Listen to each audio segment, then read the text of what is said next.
lasīsim grāmatu. Ir vakariņu laiks.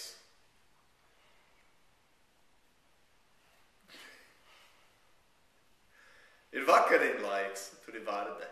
Tur redz to Vardi.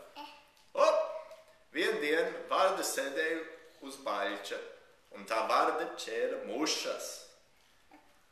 Kad lejā parādījās viena vai viens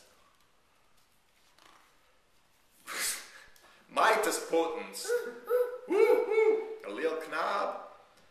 Maitas putns teica Vardei: es tev ēdīšu vakariņās. Un viņš apēd to Vardi. Tas maitas putns apēd to Vardi. Vai?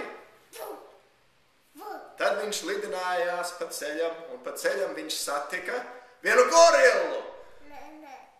Nē, viņš nesatika vienu gorillu. Gorilla teica: maitas putn, es tev ēdīšu vakariņās. Tas gan ir vakariņas. Liela gorilla. Es tev ēdīšu vakariņās. Jā. Gorilla staigāja tālāk cauri pa džungļiem, līdz kamēr viņš satika vienu tīģeri. Jā, viņš satika vienu tīģeri. Tā bija, tas ir, kas ir rakstīts.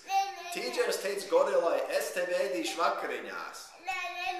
Bet viņš ēdīs viņu, tas, kas ir rakstīts. Tīģeris leca upē, lai nomazgātu viņa ūsas.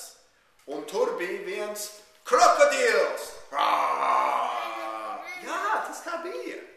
Krokodils teica: es tev ēdīšu vakariņās. Paskat, tur ir: es tev ēdīšu vakariņās. Un viņš apēda tīģeri vakariņās.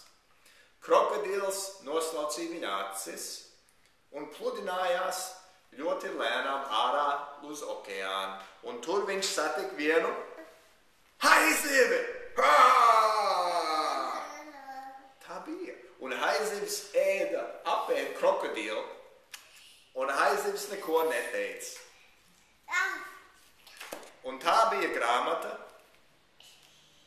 Vakariņu laiks.